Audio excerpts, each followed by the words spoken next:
Guten Abend, meine Damen und Herren. Good evening, ladies and gentlemen. Welcome to Istanbul. Welcome to Suada. And welcome to the Audi Urban Future Award 2012. My name is Heinrich Wefing. I'm an editor of Die Zeit, a weekly in Germany, and it is an honor for me to guide you through this evening.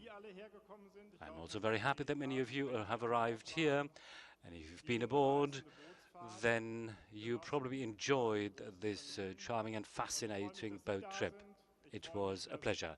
I'm very happy that you have arrived. I'm very happy that Robert Stadler is here, the CEO of Audi AG, and other members of the board of Audi. I'm happy that John Secara and the members of the jury of the Audi Urban Future Award are here as well. And I'm happy that Christian Gärtner is here and his Time of Style Park. These are the curators of the award this year. And surely I'm happy that you are here and that the architects are here. That is the 5 contestants of the Audi Urban Future Award.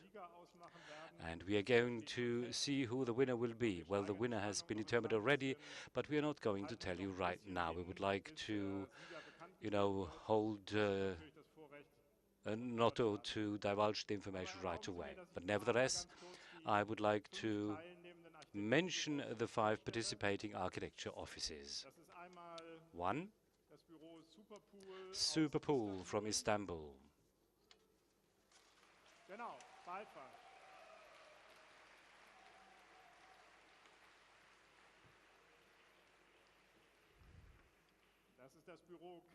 It's the CRIT office from Mumbai, India.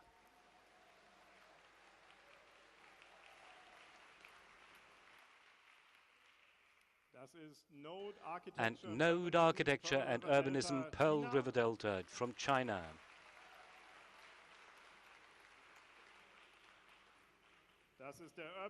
And the Urban Think Tank, Sao Paulo.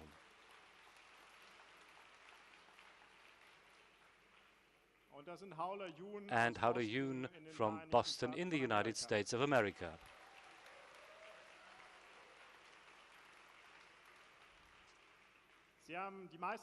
Well, most of you have seen the presentation. 5 outstanding projects, 5 fascinating offices. And I do not really envy the jury that they had to choose from these 5. And as you can hear, I'm talking in German. We've got simultaneous interpretation into English and Turkish.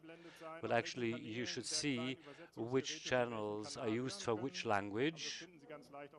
But I think it is very easy for you to find out yourselves. And because this is a completely global event, we are going to change to English later, so that this will turn into a really international evening, like the architects are, like this award is. Now, ladies and gentlemen, before we announce the winner, I would like to introduce to you and announce the first speaker, the chairman of the Board of Management of Audi AG, Mr. Rupert Stadler. And please give him a big hand. Welcome him.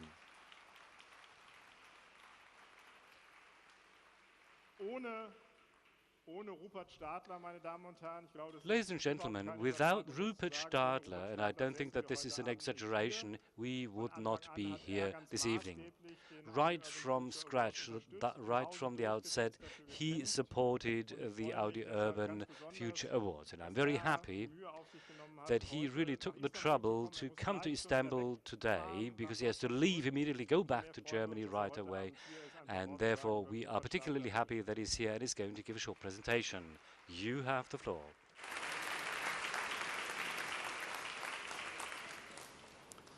Meine sehr verehrten Damen, ladies and gentlemen, I wish you a wonderful good evening. Now, we at Audi and our partners at the Audi Urban Future Award, we have come here today to draw up the specifications for the city of the future. And to me, this evening is much more than the presentation of an award. Everything that the 5 participating architectural firms submitted to us as a jury was fascinating, absolutely fascinating, no doubt about it. But this is about much more. Now, for me, this is about a concrete blueprint today, a concrete route to Urbanity 3.0, as we call it. After the first award 2010, some people said to us, well, it's all fine and dandy, you have nice ideas here, but all of these ideas are a little bit too abstract, don't you think so? Now, this was certainly an important piece of advice. The winning design of this year's competition will be presented to you in just a few minutes. And we decided that this winning design in the coming months, starting today, will be further developed. We will develop it into a so-called city dossier. Now, a city dossier analyzes and assesses a city from a societal perspective, from a technical perspective, and also in terms of space available in a city. And ultimately, we expect this to provide an impulse for long-term practice-based projects. This dossier is going to provide concrete instructions on how to plan a city, how to reshape and redefine a city in order to respond to the following challenges. Increasing urbanization, which means reduced quality of air, more smog, more traffic, more noise, and at the same time, less and less space for ourselves. Now, we are experiencing a global trend towards an increase in urban density.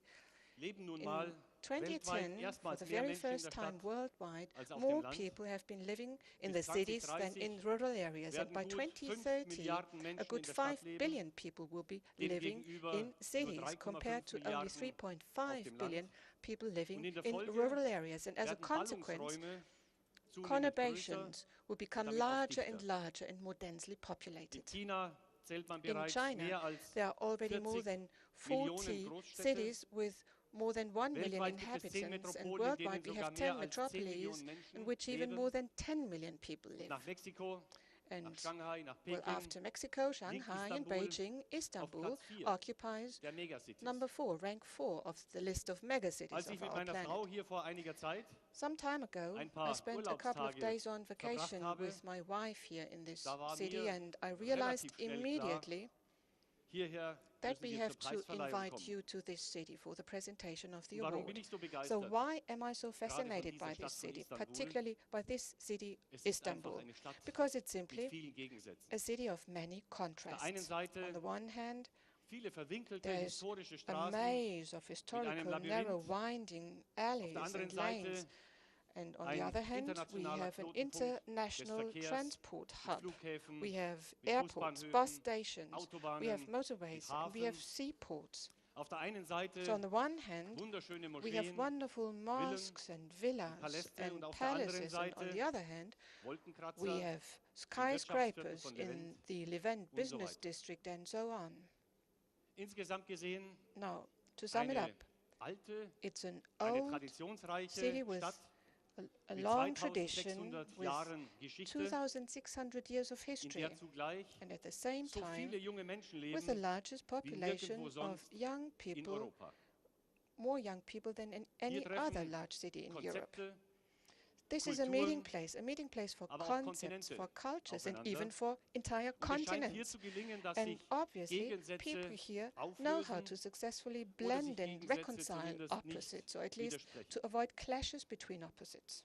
The bridge over the Bosporus is a powerful symbol of this. Well, it connects Europe and Asia, and only for 40 years has this connection existed. So which other location would be more suitable for building new bridges, for talking about the cities of the future?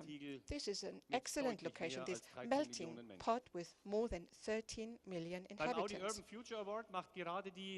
In the Audi Urban Future Award, it's the sheer diversity and the different facets of the mobility concepts from the large metropolitan areas of this planet, which gives it a unique charm, which makes it so exciting, because no two cities are alike. In the run-up to this prize presentation ceremony, we as a jury studied 5 different proposals for sustainable mobility in the year 2030, and all of them were extraordinary.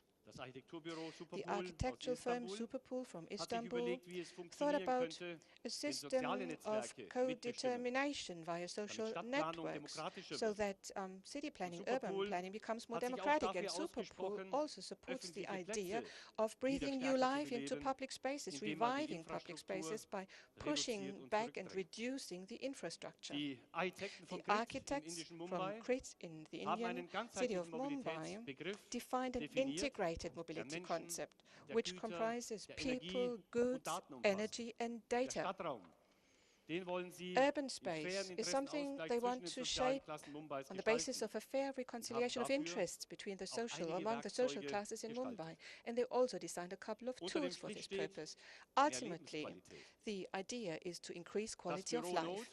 Now, the Node office or firm in the Chinese Pearl River Delta wants to create an equilibrium, a balance between industrial production, natural resources, and new quality of life. Human beings should be the focus of attention. Streets should serve as public space, and they should network people, connect people, both virtually and in real life.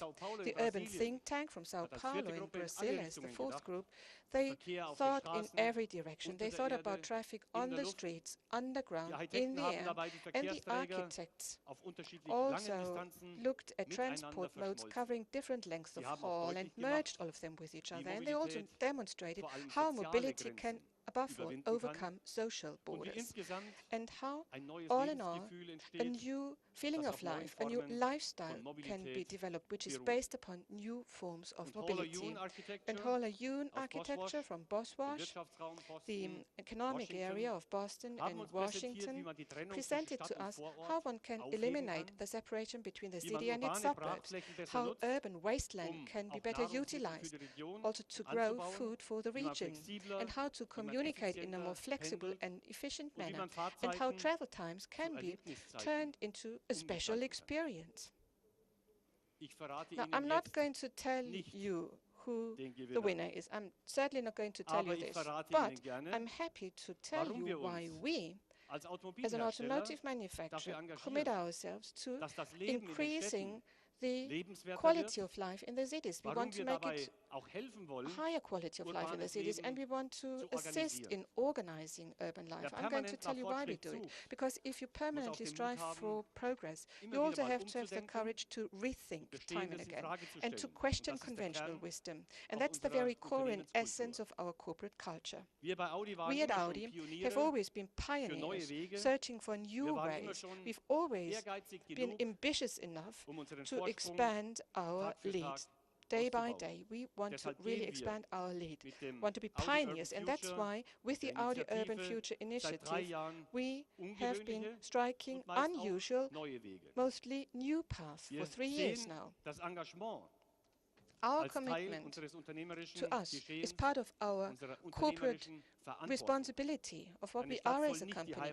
A city should not be home to problems, but it should be a home to people. It should be a place where we experience a high quality of life, and it should provide a vital stimulus for our society. At first glance, it might seem quite unusual for an automotive company to look into cities and urban structures and to study these. But of course, we want to learn from this. Or it might also look unusual or sound unusual when an automotive company thinks or actively thinks about and discusses the mobility questions of the future. But is it really unusual to look beyond the confines of your own product range, and if you want to really understand what it's all about? You know, urban mobility should also be enjoyable in the future. It should be an enjoyable experience. We are looking at cities, we are looking at mobility, not only from a technological perspective, but also from a sociological and a cultural perspective. In this process, we want to try to pool knowledge, to connect different worlds, and of course, to network people. The bridge over the Bosporus is a good example of the fact that it's people who are needed here. People who think out of the box, who are courageous enough to create something new. People who can get others to share their visions and ideas, even if these visions and ideas are extraordinary and unusual. This is the only way to create really trailblazing, groundbreaking innovations. For more than 3 years, I've been a sponsor of the Audi Urban Future Initiative, and it's been a great joy for me. And during these years, I've come to the conclusion that mobility is the big picture. You have to think of the big picture. You have to see it from a different perspective. You also have to see it from the perspective of the sociologists and urban planners. And complex questions have to be reflected upon.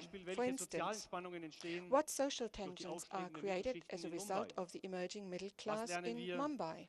So what do we learn from the mobility solutions that the poorest people living in Sao Paulo have come up with? Or how do social media influence life here in this city, in Istanbul?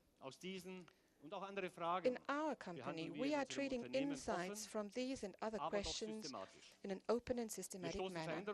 We initiate changes and we permanently challenge our own actions. And this gives us vital impulses for new success, success that we can achieve in the future. In the context of the Audi Urban Future Initiative, we also share our knowledge with others, for instance, with the architects that participated in this year's award competition. This is a kind of experiment, and I believe it's really quite unique. No other company has ever undertaken such an experiment. Who else but us would grant third parties access to the insights gained in technological development? But we ventured on this journey into the unknown, and this has been a great success and a great joy for our company. Now, ladies and gentlemen, many of us dwell and work and live in cities. And this is why we have to learn how to understand these cities, their particular features and characteristics. And if you like, we have to understand the basic principle of operation of cities. We have to understand how they work.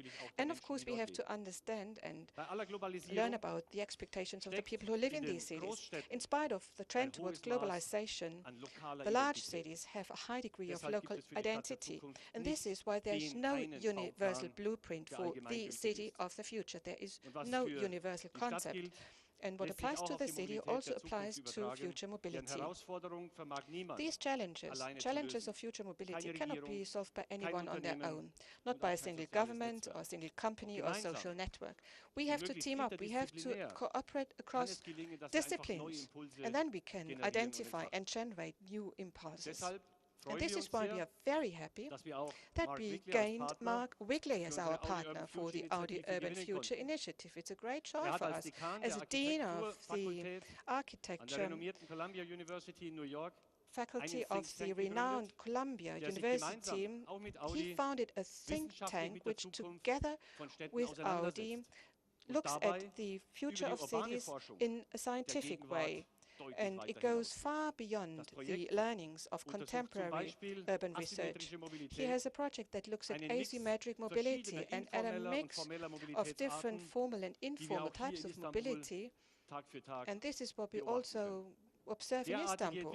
How this works can be seen in Istanbul on a daily basis. And such developments will definitely be used as a basis to further rethink the concept of cities for the future. We no longer think of the year 2030, but we think decades beyond that date. Nobel Prize winners and lawyers and traffic experts in this think tank radically rethink cities and mobility. Their objective is to develop 10 hypotheses concerning 10 relevant topics for the cities of the future. So Mark Wigley stands for deconstructivism in architecture. And this line of this deconstructivism develops new forms and structures and identifies instabilities. The insights which we have gained over the past 3 years with our initiative will also be used in this project. So we see ourselves as an important interface between visionary approaches on the one hand and also the mundane reality of our business world on the other hand. A great help in this context is Christian Gärtner, who is director of Style Park AG, because in our competition he helps us as a curator, and he's going to come to the stage in a moment. Ladies and gentlemen, what would the world be without visions? Now, just for a moment, think of Atlantis. Well, it used to be an island with a distinctive rural character, and then it developed into a major naval power. Plato gave a detailed description of Atlantis. He said it's large, with abundant mineral resources and precious metals. They harvest 2 crops per year. And he said the buildings are arranged in an annular pattern around the center. They have an ingenious system of waterways. To put it in a nutshell, Plato said that Atlantis was perfect. There's just one problem about the story with Atlantis. Nobody really knows today whether Atlantis ever existed or whether it was just a myth. So let's not look for the perfect city. Let's focus on the strengths of our cities instead. Let's rediscover the historical roots of our cities. Cities used to be a place where people used to communicate much more than today. So let's make cities a place again where people want to live, where they can really enjoy living. And then all of us will enjoy the city of the future. Thank you.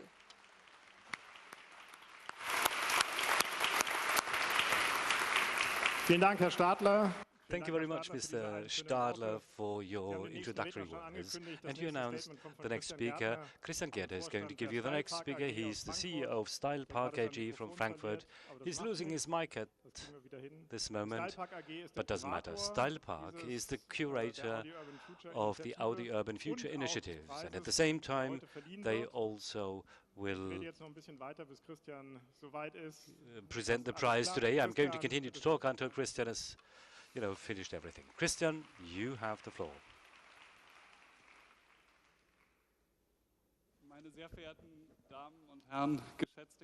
Ladies and gentlemen, distinguished guests, Mr. Stadler.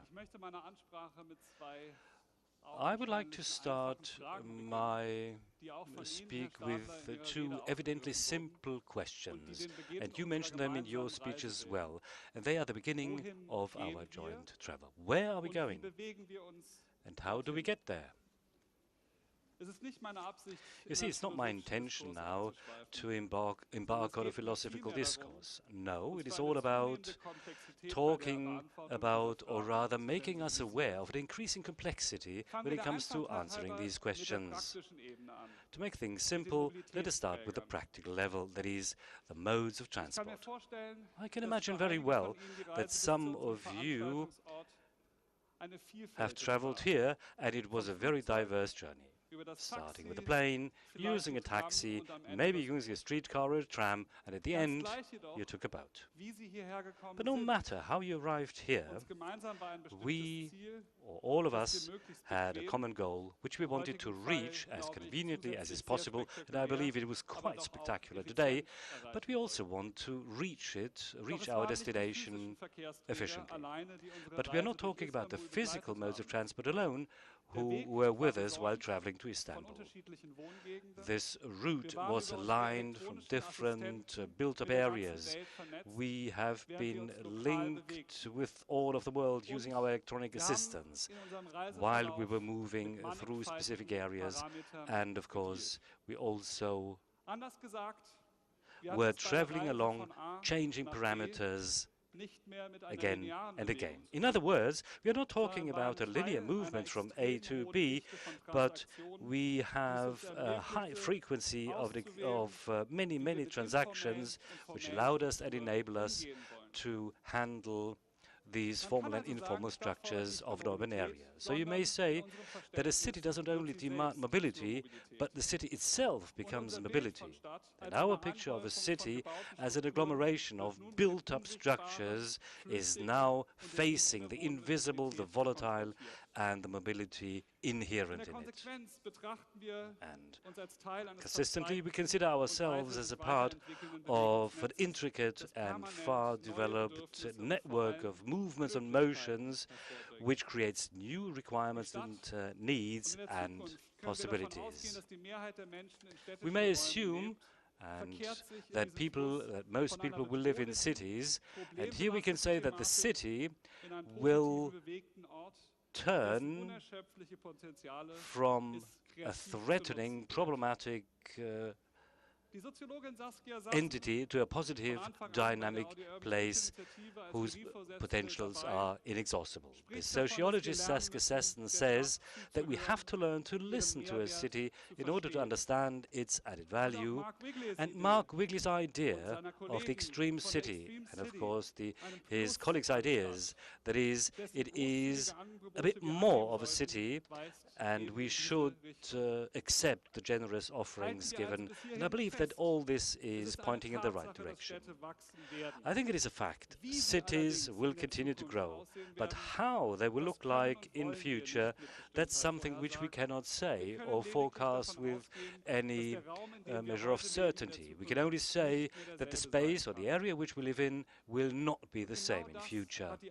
And this is exactly what Audi AG, in its role as an enabler of mobility, recognized and then embarked on or embraced this seemingly balmy but basically very far-sighted initiatives. To identify and serve future mobility needs and requirements, that's a remit. This is a task which cannot be dealt with today alone, here and now, but it is entrenched in an ongoing process.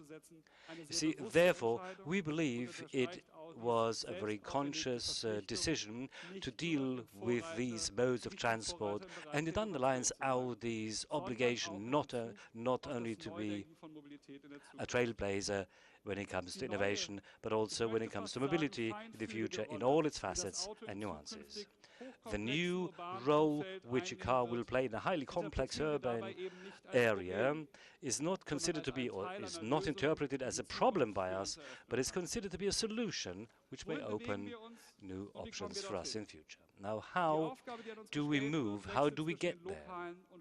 The task which we face changes between local and global needs and requirements. These are our needs. These are the needs of people who live in different and varying spaces.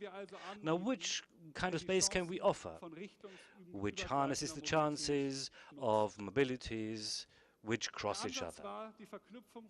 The approach was to link architecture, urbanism, theoretic academic discourses and mobility with a company and to shape this urban future.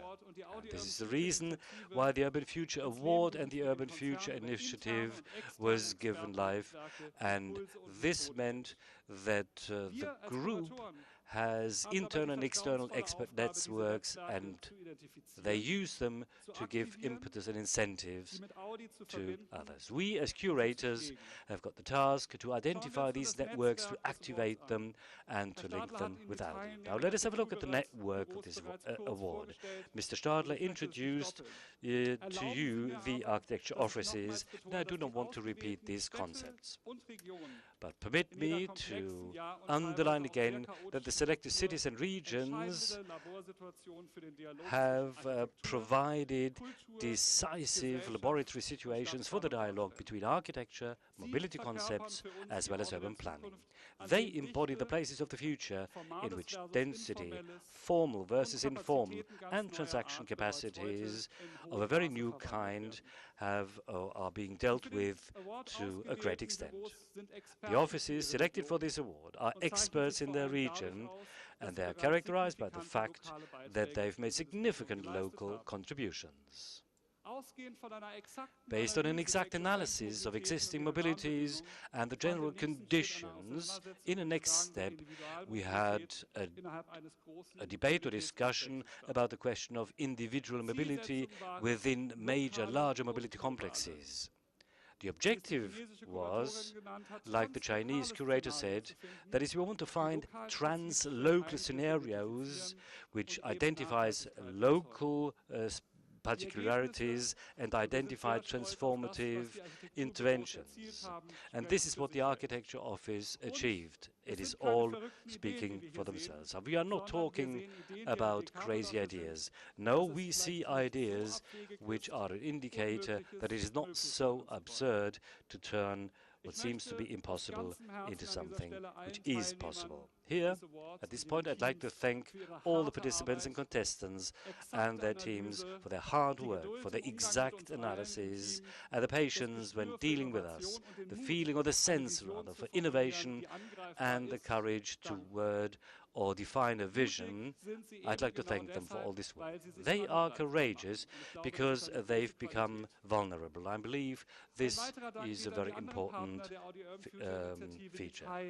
I also like to thank the other partners of the Urban Future initiatives, in particular Lisa Phillips, director of the New Museum New York and her Inspiring Ideas City Istanbul program, or to Mark Wigley, Dean of the School of Architecture of the Columbia University, and we have been working with him and his team in other specific projects.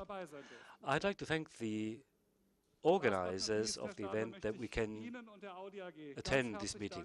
And I'd like to thank you, Mr. Stadli, and Audi AG, that you always embark on, say, crazy, balmy ideas, and that you believe in big ideas which could be implemented. And I'd like to thank the jury. They've been working since 7 a.m. this morning. John, we are really interested in your statement. Thank you.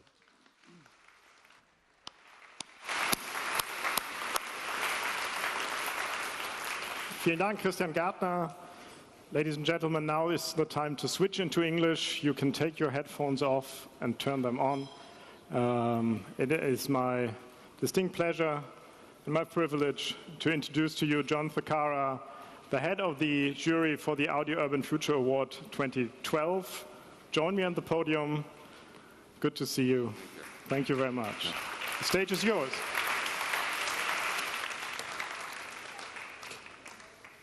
Ten minutes and one more suit to go, and then one table here will be very happy. I have a short text to read. Driving a 2-ton sport utility vehicle to collect a 300-gram pizza to feed a gorgeous 20-kilogram daughter may seem normal enough now, but to our children, when they are old enough to drive, it will sound like madness. They'll be shocked by our selfish and greedy use of space, matter, energy, and land, just to move around. They'll grieve in particular at the extent to which our unchecked mobility damaged the biosphere, which, after all, is our only home. So let us just for a moment put ourselves in our children's shoes and repose this question: is mobility a basic human right, a universal need to which we have no choice but to concede? The statement sounds tremendously normal and democratic, but also you could think of it this way. One could say that locusts have a universal need for lunch. And they do. It's nature's way. But look what happens when locusts fulfill their needs. The land is stripped bare, the plants die, and the locusts, who've eaten their last lunch, die out. Our approach collectively to mobility and the systems that support it has been somewhat locust-like for 100 years or more. We've consumed space, time, energy and resources if they were limitless when they're not. And the price to pay is the series of challenges and questions that we've been facing in this competition and challenge. Many of you I know have seen the exhibition, but I was very struck by one of the videos from Shenzhen. A Chinese man, a young guy, is carrying a tiny baby in his arms, and he says to the camera, "Oh, it's a terrible feeling to walk in the city." And I was thinking, this is the center of the world economy. Why is it a terrible feeling for a man and a baby to walk around his own town? 20% after all, 20 to 40% of all the time spent traveling, even today, is walking or waiting, 40% on average. And yet here's this man telling us that walking around his own city is insupportable. It's not just in China, of course. We also saw a film from Istanbul, your city here, a man trying to push a baby in a pushchair along a narrow pavement in a rather unpleasant-looking snowstorm. There's some trash bags on the pavement, and he can't avoid the trash bags in his pram because there's a line of parked cars prevents him from going into the street. And parked, motionless, large, expensive cars sitting there doing nothing except to prevent this man from moving with his child across the city. In the US, it's even crazier, of course. There are 6 times more parking spaces in the US than there are people. 6 times. That's 2 billion bits of land concreted over, ready to be occupied by large, heavy objects that are used at most for 5% of the time. It's an insane use of space. We've gotten into this difficulty because we've elevated our imagined need for mobility above more fundamental aspects of what it means to live equitably and well. Food, shelter, caring for each other, connecting and transacting with each other, breathing the same air. These are the basic needs. Mobility is a second-order question. It's a means to an end. It's not an end in itself, or at least not on its own. On what basis do I say this, particularly in this context? Well, perhaps because nature told me, or nature through some of her spokespersons. Nature, with the experience of 3.8 billion years of trial and error designed to draw on, does not stand still. Of course, nature changes constantly. What nature does not do is drive huge vehicles to collect pizzas from down the road. Only human beings do that. Or, in the immortal words of Janine Benyus that many of you will know, nature does not commute to work.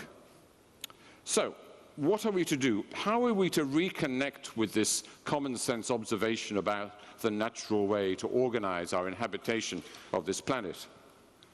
It's not about bad guys doing wicked deeds, well, a bit now and then, but in general, nobody set out to create this mobility mess.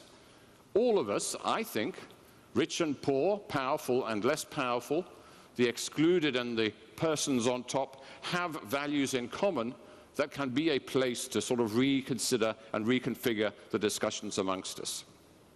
The appreciation for formal and informal transactions, the necessity that we all have to work in formal and informal market and non-market contexts. But just the social quality of diversity, nobody wants to remove diversity consciously. The need for security and gated and padlocked communities, for the most part, that's because of imagined fears that are the direct social consequence of a breakdown in discourse and communication. All our cities, pretty much without exception, are bedeviled by division and separation amongst the people who know best about what they need, the people who live in them. Does this mean that the forces of development are out of control? Absolutely not. I think the kind of significance of our work today in this whole project is that we are recognizing for the first time after decades of pretending that, oh, we didn't do it. Actually, we did do it. Everything that happens out there that we regret or that is causing us difficulty is the response of actions or possibly inactions that we are responsible for. The missing element is a new way for cities to think about themselves, to imagine collectively the kind of priorities in terms of the disposition of space and time and resources. The need to do this reflectively and openly in ways that are very, very prepared with the same precision as we currently prepare technical infrastructures. And that's where the Audi Urban Futures Award comes in. It was because the organizers, and we celebrate this, wanted us to think in a holistic way, and by we I mean the competing design teams and also the jury in our conversations, that they did not fill our jury with technocrats and petrol heads. Our number included architects and mobility experts, of course, but they were not a majority. Our number included a writer, an apprentice in permaculture, a curator, a service designer, a demographer, and a philosopher. That was the range of voices and listenings that we put together to actually consider our story. So this was not about a technical consideration of data to find a practical solution. It was as much and probably more to be a critical reflection of the story being told by the different teams. And that's the conclusion finally we came to, is not just does it add up, but does it make a persuasive story? How did we reach our result? You've heard a bit from Herr Stadler and from the others about how we proceeded, but I'll just quickly run through the process. Before we arrived here in Istanbul, the 9 members of the international jury reviewed more than 100 pages of closely written documentation, plus video footage and other documentation that had been prepared in advance. Then this morning we spent 5 hours. Firstly, we had 20 minutes face-to-face with each of the design teams. Then we discussed the criteria by which we would make our selection. Then we walked and spent quite a lot of time in each of the 5 pavilions looking in more detail at the materials. Then we gathered together to consider our final result. People like me always say that we were delighted and surprised by the quality. We were, but I think we're all passionately serious about this. There's an extraordinary amount of work has been done in a very, very kind of critical and open way, which is, to me, a big 90% of the story before we even found the winner. There was a fresh approach combined with a very deep investigation in all cases of the context in which these scenarios were being extrapolated. And we noticed that especially the variety of people that each team had talked to in their various contexts. Superpool, that you heard, a highly original online loyalty program which harnesses the power of social networks to increase the use of shared transport, thereby to reduce the presence of parked private cars, and as a consequence to free up space on the back streets of this and potentially other cities for the shared social and cultural activities that we all felt should take priority. We enjoyed tremendously, secondly, the social as well as the technical innovation in the Shareway project for the bourgeois region of the USA by the design team of Höweler Yoon. This is an interesting combination of basically a large, probably expensive infrastructure project, which is simultaneously socially quite radical in the shift that it proposes from individualized mobility towards shared modes in different ways. We are enchanted by the remarkable design tools and catalogues under the family name Being Nicely Messy, created by the Mumbai-based collective CRIT. For CRIT especially, mobility in the abstract is neither a positive nor a negative value. What matters, they taught us, is a city's capacity to foster valuable connections and transactions amongst diverse populations. In that spirit, their project sets out to help different stakeholders explore near-future development options collaboratively rather than, as now, either in opposition or not talking to each other at all. A toolkit for social connectivity. We were fascinated by the pretty radical concept of cloud logistics and an idea of burying transport infrastructures proposed by the design firm Node. Node's proposal reasserts embodied presence and sociality of people on streets that until now have been buried and polluted by the transport intensity of the world factory of the Pearl River Delta in China. Finally, urban think tank nearly got Herr Stadler dancing the samba with their celebration of movement for its own sake in both physical and social ways. Their multidimensional and multi-velocity parangular concept developed for Sao Paulo looked upwards, downwards, and at angles as well as is traditional horizontally. In the event, to conclude, the jury selected as its overall winner a project that we found to be the most thoroughly resolved in response to the competition brief as published. We concluded that the winner has the potential to be realized, in part at least, within the 2030 timeframe prescribed by the competition. We also appreciated the winning team's thorough research into its social and economic context and the fact that it involves both social as well as technical innovation and at a system-wide level. It was important, too, to the jury that the real architectural quality was shown in the execution of the winning project. So I'm guessing that you want to know who that is. So at that point, I will get out of your way and hand over to Herr Stadler.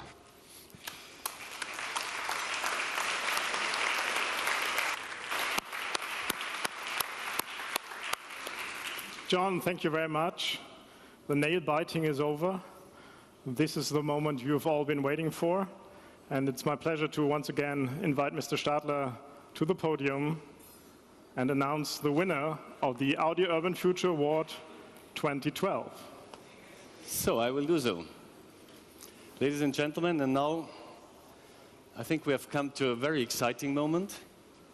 I have the honor of presenting you with our jury's pick for this year's award. And the winning team is Höweler Yoon Architecture.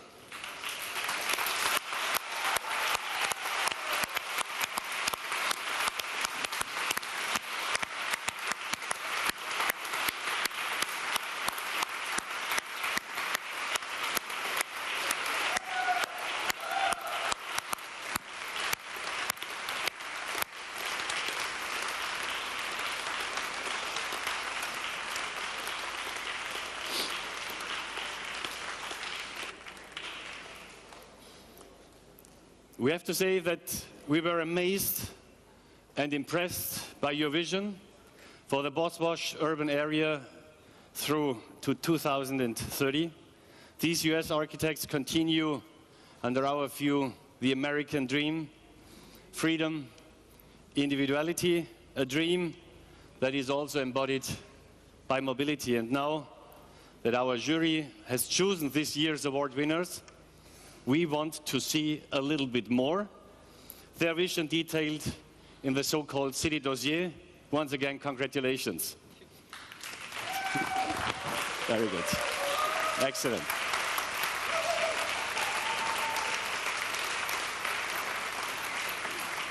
This is the small symbol of the Audi Urban Future Award.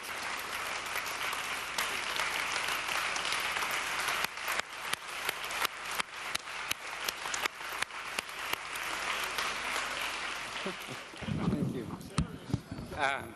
Sharing. The Shareway, thank you. Thank you so much. We're humbled and delighted to be selected. It's been a privilege and an incredibly interesting journey to be provoked like this by both Audi and Style Park. We enjoyed the process tremendously. It's always interesting to sort of research your own backyard, and we figured we didn't even know Boswash until we started this project. We enjoyed the camaraderie and the challenge provided by the curator team. We had a fantastic team at home working on this. One thought that was touched on earlier is that some of these problems are bigger than architecture. They're bigger than automotive industry. They're bigger than urbanism. And this challenge really brought all these people together to work on a single goal, and that's really important. Thank you so much. We're so moved. You're welcome. Thank you.